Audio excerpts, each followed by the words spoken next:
Praise the lord. ఈరోజు దేవుని వాగ్దానము, దేని కాలమునందు అది చక్కగా నుండునట్లు సమస్తమును ఆయన నియమించి ఉన్నాడు. ఆయన శాశ్వత కాల జ్ఞానమును నరుల హృదయమందుంచి ఉన్నాడు. ప్రసంగి గ్రంథము 3వ అధ్యాయము 11వ వచనము. సహోదరి సహోదరులారా, దేవుడు ప్రతి సమయానికి ఒక తగిన కార్యమును నియమించాడని, సమస్తాన్ని ఆయన తన అద్భుతమైన ప్రణాళికలో ఎంతో చక్కగా అమర్చాడని, అంతేకాకుండా మానవ హృదయంలో శాశ్వత కాల జ్ఞానాన్ని ఉంచాడని, ఈ లోకంలో ప్రతిదానికి ఒక సమయం ఉంటుందని, దేవుని సృష్టిలో ఏది యాదృచ్ఛికంగా జరగదని ఈ వచనం అత్యంత స్పష్టంగా మనకు వెల్లడిస్తుంది. ఈ వాక్యాన్ని లోతుగా అర్థం చేసుకోవడానికి దీన్ని 2 ప్రధాన భాగాలుగా చూడవచ్చు. మొదటిగా, దేని కాలమునందు అది చక్కగా నుండునట్లు సమస్తమును ఆయన నియమించి ఉన్నాడు అని ఉంది. సృష్టిలో ప్రతి సీజన్కు, ప్రతి సంఘటనకు ఒక దైవిక సమయం ఉంది. మన జీవితంలో ఒక్కోసారి శ్రమల కాలం, వేచి ఉండే కాలం రావచ్చు. కానీ దేవుడు సమస్తాన్ని తన సరైన సమయంలో ఎంతో చక్కగా, అందంగా, పరిపూర్ణంగా జరిగేలా ముందే నియమించి ఉన్నాడు. మనకు తొందర ఉండవచ్చు, కానీ దేవుని సమయం ఎప్పుడు పరిపూర్ణమైనది మరియు శ్రేష్టమైనది. ఉదాహరణకు, అబ్రహాము దేవుని పిలుపును అందుకున్నప్పటి నుండి తనకు సంతానం కలగడానికి దాదాపు 25 సంవత్సరాలు వేచి చూడాల్సి వచ్చింది. శారా వృద్ధురాలైపోయినా గర్భం దార్చలేదు. మానవరీత్యా ఆశలు సన్నగిలిన సమయం అది. కానీ దేవుడు వాగ్దానం చేసిన సమయం రాగానే ఇస్సాకు జన్మించాడు. సమస్తమును ఆయన నియమిత కాలమునందు చక్కగా జరిగేలా చేశాడు. అలాగే ఇజ్రాయేలీయులు ఐగుప్తు దేశంలో 430 సంవత్సరాలు కఠినమైన బానిసత్వంలో నలిగిపోయారు. వారి మొరలను ఎవరూ పట్టించుకోనట్లు అనిపించింది.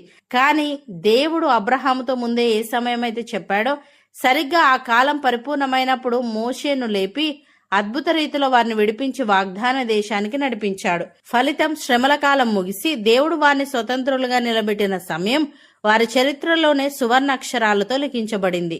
ప్రియులారా, ఈ ఉదాహరణలను బట్టి మనం గ్రహించవలసిన సత్యం ఏమిటంటే, దేవుని ప్రణాళికలో ఏది యాదృచ్ఛికం కాదు, అన్నీ ముందే ప్రణాళిక చేయబడినవి. అబ్రహాము జీవితంలో 25 సంవత్సరాల సుదీర్ఘ వేచి ఉండే కాలమైన, ఇజ్రాయేలీల జీవితంలో 430 సంవత్సరాల సుదీర్ఘ బానిసత్వ వేదనైనా, ఆయా శ్రమల వెనుక మానవునికి అర్థం కాని ఎన్నో కారణాలు ఉండవచ్చు. కానీ దేవుని గడియారంలో సమయం పరిపూర్ణమైన క్షణాన చీకటిని చీల్చుకుంటూ ఆయన అద్భుతమైన ఉదయం ఉదయిస్తుంది. కాబట్టి మనం ఎదుర్కొంటున్న నిరీక్షణ సమయాలు వ్యర్థం కావు. మన కన్నీళ్లు, మన ప్రార్థనలు దేవుని లెక్కలో భద్రంగా ఉన్నాయి. మనుషుల దృష్టికి ఆలస్యం అనిపించవచ్చు, కానీ దేవుని దృష్టిలో అది సమస్తమును చక్కగా జరిగించే శ్రేష్టమైన సమయం.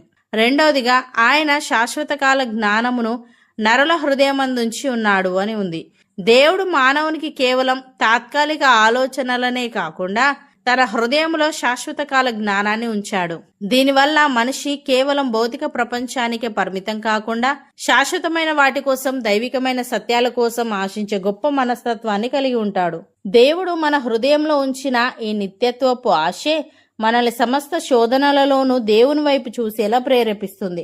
ఉదాహరణకు, ప్రసంగి గ్రంథాన్ని రచించిన సొలొమోను రాజభోగాలు, లోక సంబంధమైన జ్ఞానం, ధనము, కీర్తి అన్నీ అనుభవించాడు. కానీ లోకంలో దేనివల్ల కూడా అతనికి పరిపూర్ణ తృప్తి దొరకలేదు.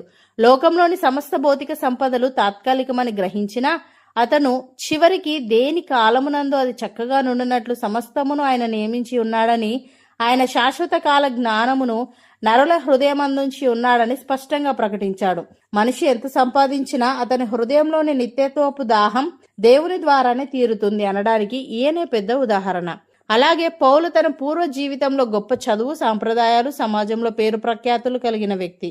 కానీ ఆయన దేవుని పిలుపును అందుకున్న తర్వాత లోక సంబంధమైన వాటిని ఎంచిన విలువను మార్చుకున్నాడు. ఆయన ఫిలిప్పీలకు రాసిన పత్రికలో, నా ప్రభువైన క్రీస్తు యేసును గూర్చిన అతి శ్రేష్టమైన జ్ఞానము నిమిత్తము సమస్తమును నష్టంగా ఎంచుకొనుచున్నాను అని అన్నాడు.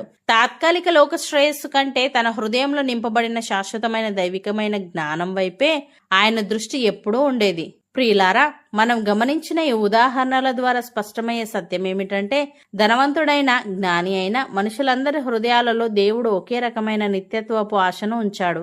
సొలొమోను లోకంలోని సకల భోగభాగ్యాలను అనుభవించిన భౌతిక సంపదలు మనిషి ఆత్మను తృప్తిపరచలేవని గ్రహించి సమస్తానికి మూలమైన దేవుడే శాశ్వతమైన గ్రహింపుకు వచ్చాడు. పౌలు లోకపరమైన ఘనతలను, విద్యను తృణప్రాయంగా ఎంచి క్రీస్తు అనే శాశ్వతమైన దైవిక జ్ఞానమే తన జీవితానికి సర్వస్వం అని చాటి చెప్పాడు. సహోదరి సహోదరులారా, ఈ లోకంలో మనం అనుభవించే సుఖ సంతోషాలు, ఎదుర్కొనే కష్టాలు, కన్నీళ్లు అన్నీ తాత్కాలికమే. కానీ మన హృదయంలో దేవుడు నాటిన నిత్యత్వపు బీజం మాత్రం మనల్ని నిత్యుడైన దేవుని వైపు, పరలోక రాజ్యపు నిరీక్షణ వైపు ఎప్పుడూ నడిపిస్తూనే ఉంటుంది. మనం ఎదురు చూసే ప్రతి నిరీక్షణ కాలం వెనుక దేవునికి ఒక అద్భుతమైన ప్రణాళిక ఉంది.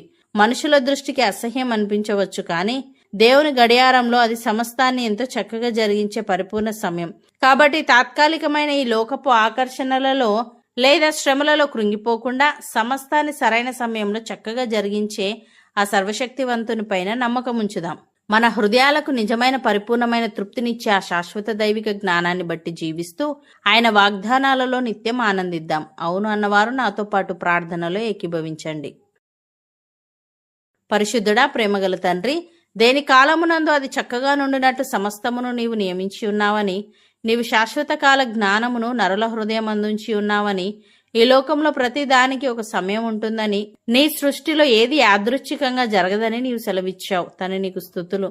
దేవా, మేము ఎదుర్కొంటున్న నిరీక్షణ సమయాలు వ్యర్థం కావు గనుక, మా కన్నీళ్లు, మా ప్రార్థనలు నీ లెక్కలో భద్రంగా ఉన్నాయి గనుక, మా జీవితంలో ప్రతికూల పరిస్థితులు ఎదురైనప్పుడు లేదా వేచి ఉండే కాలం వచ్చినప్పుడు తొందరపడిపోకుండా నీ సమయముపై సంపూర్ణ నమ్మకం ఉంచే వారంగా ఉండటకు సహాయము దయచేయమని, మేము ఎదురు చూసే ప్రతి నిరీక్షణ కాలం మనుషుల దృష్టికి ఆలస్యం అనిపించవచ్చు, కానీ నీ గడియారంలో అది సమస్తాన్ని ఎంతో చక్కగా జరిగించే పరిపూర్ణ సమయం గనుక, తాత్కాలికమైన ఈ లోకపు ఆకర్షణలలో పడిపోకుండా లేదా శ్రమలలో కృంగిపోకుండా సమస్తాన్ని సరైన సమయంలో చక్కగా జరిగించే నీ వైపు చూసేవారముగా మేముండుటకు కృపచూపమని, ఈ వాగ్దానాన్ని నమ్మి ప్రార్థనలో ఏకీభవిస్తున్న ప్రతి ఒక్కరి జీవితాన్ని నీ చిత్తానుసారంగా నడిపిస్తూ, నీ శాశ్వతమైన కృపతో వారి హృదయాలను తృప్తిపరుస్తూ, నీ నామమునకు మహిమ తెచ్చేలా వారి జీవితాలను రూపించమని యేసుక్రీస్తు నామమున ప్రార్థిస్తున్నాము తండ్రి.